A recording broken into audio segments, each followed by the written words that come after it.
and welcome to part 4 of Greenfull777's walkthrough of this game.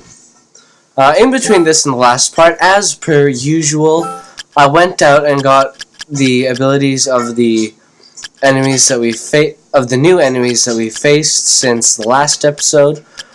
There weren't too many new ones this time. In this case, the only new ones that we've found are the ability of the giant ghost that provides a protective barrier against all projectile attacks, which can be quite helpful,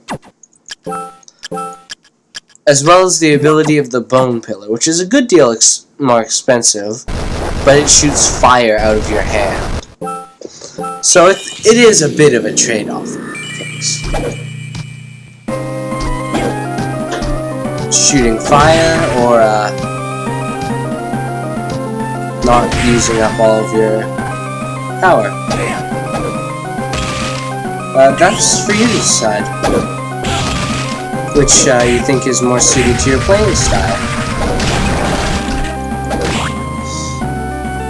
I'm going to be using it for now to face off against this boss that we're fighting. This is the Manticore.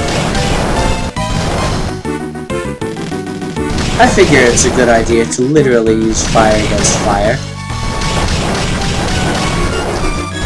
This tends to be a pretty easy fight if you have this ability, and certain others as well.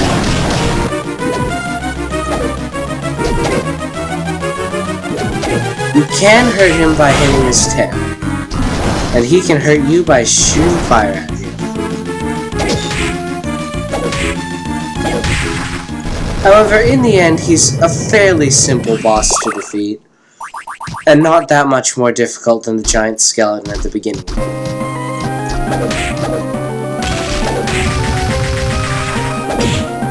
Here we have a new enemy, the Fleamen.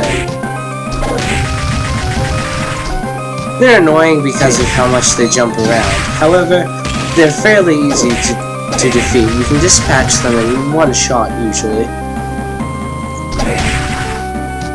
Over there is an area we can't get to yet, but we will be able to soon. Here's another new enemy. The Zombie Officer. It's by far one of the most durable enemies we've faced so far.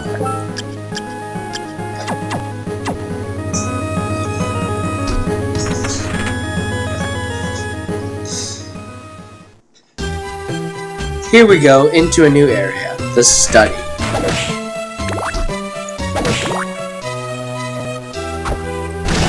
In this area, we'll find new enemies such as the Durjas. They're a bit difficult, but because of how powerful they are, but usually you can dispatch them pretty quickly. They drop the gym clothes, which are not as good defensively, but can increase your constitution, which, in case you don't know, is your defense against magic attacks. I'd say it's not quite as good as what I have equipped now, the copper plate. Well, but that makes sense. It is, metal. Here we have the student winch. Now it's a fairly easy enemy to dispatch. Basically, it just fires its broom at you. Here we have a new sword. Now it's quick and has an effective range. However, it is a bit of a trade-off with how much damage you will do. I do prefer the quicker damage.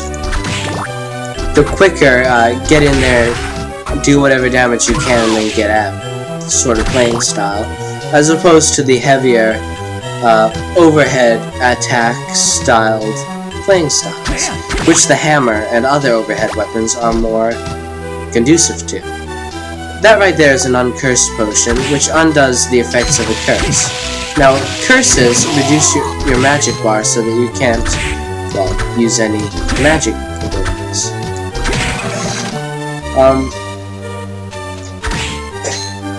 But usually it's not too tough of a thing to deal with.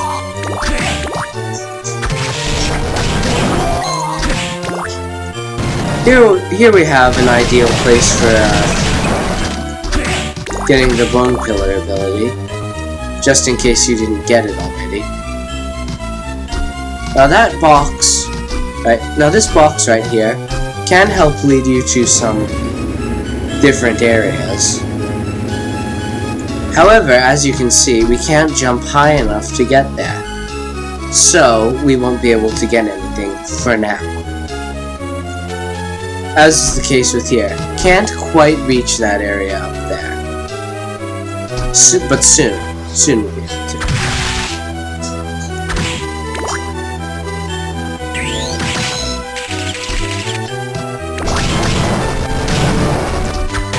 Here we have some ectoplasms, which they're basically a stronger form of the tiny ghosts from before. We also have Arachnid, which is basically a merman, except instead of a fish, it's a spider at the bottom end. Or a spider centaur. Basically, it'll shoot webs at you that can trap you. This is a Catobelpes. Its shtick is that it will paralyze you by turning you into stone. Similarly to Medusa heads in previous games, and this game.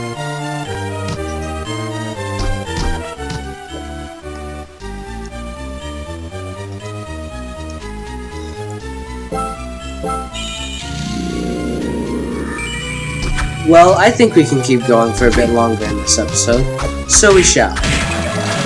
Here we have a Skull Archer and a Student Witch, but both of those can be easily taken out.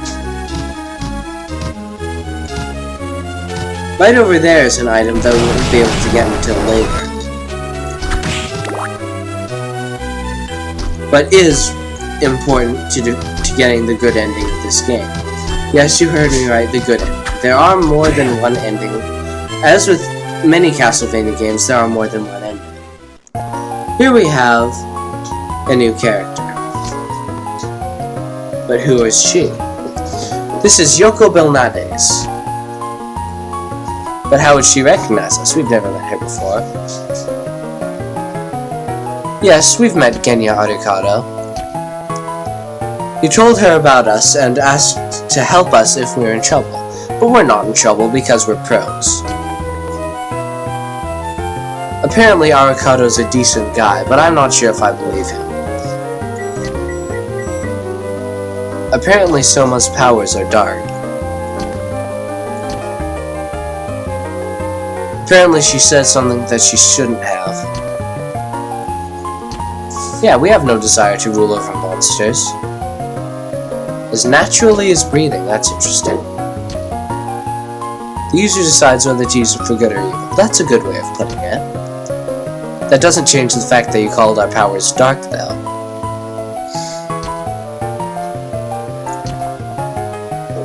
There's no one else that we could possibly be. Foreshadowing. But don't second guess yourself. Be confident, that's most important. I think I understand now. Thanks. I'm not used to being thanked by people, so apparently she's a bit of a troublemaker. But that's just what I'm guessing. Yes, we've seen Graham. Be wary of him. She believes that he will inherit Dracula's powers. But he didn't look like a bad guy. Apparently, she thinks that we're a bit dull. He's not who we think he is. She's got to find Graham. See you around. Yep, we meet her again later.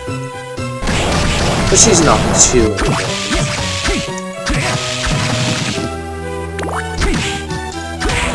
Here we have one of the more powerful enemies that we've met so far, the Minotaur. It takes by far some of the most attacks to defeat it, and also does some of the most damage to you. Come in here, get $100. The money may seem a bit trivial to you now, but don't worry. It's a bit important later. Basically, this puzzle is, it opens up while you turn away, so of course you have to backdash into it. Here we have a however that's pronounced. Usually they're pretty easy though. A student wish that was easily dispatched, and a whip sword. I'm going to be equipping that for the upcoming boss battle, which, in case you didn't guess, is right behind that boss door. You know, it's a bit of an obvious thing. This has very large range and similar attack power to the new weapon we just got earlier in the episode.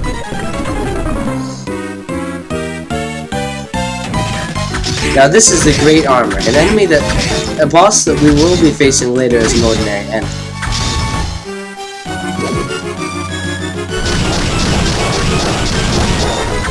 It's a bit tough, but if you've got the Bone Pillar ability, it's actually quite simple to defeat.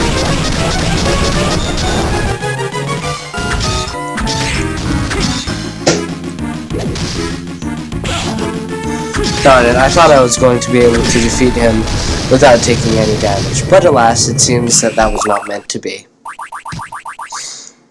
And here, gasp, another NPC.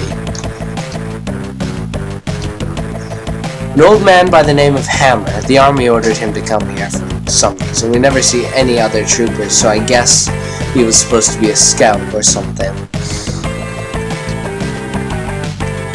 Suddenly he's in a castle.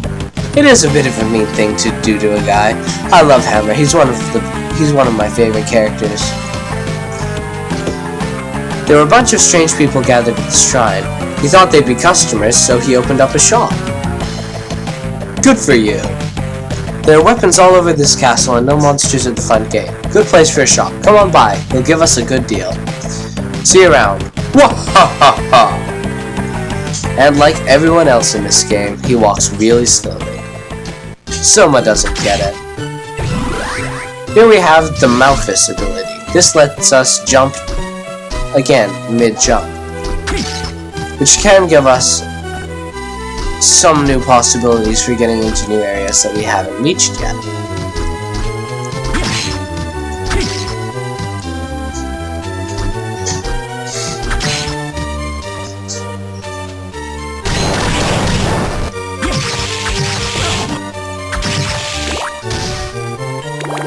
These Minotaurs can be a bit of a pain, but they're usually not that tough to take down if you know what you're doing.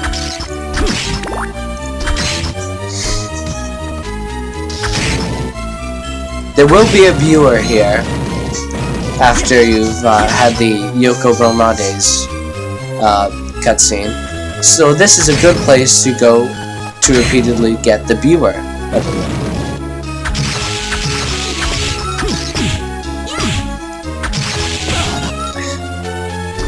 Darn skeleton, when will you learn that messing with people with superpowers tends not to be a good idea?